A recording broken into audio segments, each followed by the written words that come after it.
शास्त्रों में मौनी अमावस्या का विशेष महत्व है। इस अमावस्या के दिन स्नान और दान का बहुत महत्व होता है। इस दिन भगवान शिव और विष्णु भगवान की पूजा करने का विधान है। साथ ही इस दिन पवित्र नदी में स्नान करना बहुत फलदायी माना जाता है। मौनी अमावस्या व्रत कथा। कांचीपुरी नगरी में एक देवस्वामी नाम का ब्राह्मण अपना पत्नी धनवती और 7 पुत्र और एक पुत्री के साथ रहता था। उनकी पुत्री का नाम गुणवती था। ब्राह्मण में अपने 7 बेटों की शादी कर अपनी पुत्री के लिए सबसे बड़े बेटे को वर तलाशने के लिए भेजा। इसी दौरान किसी पंडित में उनके पुत्री की जन्म कुंडली देखी और उसकी बारे में ऐसी बात बताई जिसे सुनकर सब चौंक गए। पंडित ने बताया कि देवस्वामी की कुंडली में एक दोष है जिसके कारण पुत्री विधवा हो जाएगी। इसके बाद देवस्वामी ने इसके उपाय के बारे में पूछा। पंडित ने बताया कि सोमा का पूजन करने से यह दोष दूर हो सकता है। पंडित ने सोमा के बारे में बताया कि वह एक धोबिन है और सिंहल द्वीप में रहती है। उसे जैसे तैसे प्रसन्न करके यहाँ लेकर आओ। इसके बाद देवस्वामी का सबसे छोटा पुत्र अपनी बहन को साथ लेकर सिंहल द्वीप जाने के लिए सागर तट पर गया। दोनों सागर पार करने की चिंता कर एक पेड़ के नीचे बैठ गए। जिस पेड़ के नीचे वह बैठे थे उस पेड़ पर एक गिद्ध का घोंसला था और उसमें गिद्ध का परिवार रहता था। गिद्ध के बच्चे दोनों की बातें ध्यान से सुन रहे थे। जब शाम को घोंसले में उन बच्चों की माँ पहुंची तो उन्होंने भोजन नहीं किया।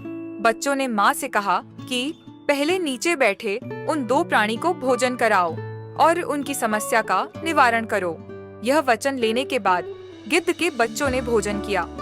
अगले दिन गिद्ध की मदद से दोनों भाई बहनों को सिंहल द्वीप पहुंचा दिया गया।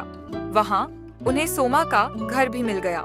दोनों भाई बहनों ने सोना को प्रसन्न करने के लिए एक योजना बनाई। वे दोनों नित्य प्रातः उठकर सोमा का घर झाड़कर लीप देते थे। इससे हैरान होकर एक दिन सोमा ने अपनी बहुओं से पूछा कि घर को कौन बुहरता है और लीपा पोती करता है।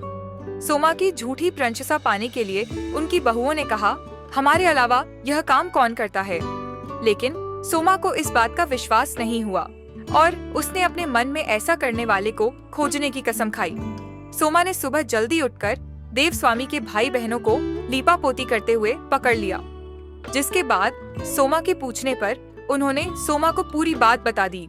सोमा उनकी श्रम साधना प्रसन्न हो गई और घर उचित समय पर उनके घर पहुंचने का वचन दिया। मगर भाई ने अधिक आग्रह पर सोमा उनके साथ चल दी। घर से चलते समय सोमा ने अपनी बहुओं से कहा कि मेरी अनुपस्थिति में किसी का देहांत हो जाए तो उसका शरीर नष्ट मत करना और मेरा इंतजार करना। यह समझाने के बाद सोमा कांचीपुरी पहुंच गई। दूसरे दिन गुणवती के विवाह का कार्यक्रम तय हो गया। सप्तपदी होते ही उसका पति मर गया। सोमा ने तुरंत अपने संचित पुण्यों का फल गुणवती को प्रदान कर दिया। इसके बाद गुणवती ने भगवान विष्णु की पूजा कर पीपल के पेड़ की 108 परिक्रमाएं की, जिसके बाद गुणवती का पति जीवित हो उठा। सोमा उन्हें सौभाग्यवती का आशीर्वाद देकर अपने घर लौट गई। उधर गुणवती को पुण्य फल देने के बाद सोमा के पुत्र जामाता तथा पति की मृत्यु हो गई। सोमा ने पुण्य फल संचित करने के लिए मार्ग में अश्वत्थ पीपल वृक्ष की छाया में विष्णु जी का पूजन करके 108 परिक्रमाएं की। इसके बाद परिवार के मृतक जन जीवित हो गए और उसका घर धन धान्य से भर गया। इस प्रकार निष्काम भाव से सेवा करने का उत्तम फल सोमा को प्राप्त हुआ। अतः सभी को इस कथा से शिक्षा लेनी चाहिए और यही इस व्रत का लक्ष्य भी है।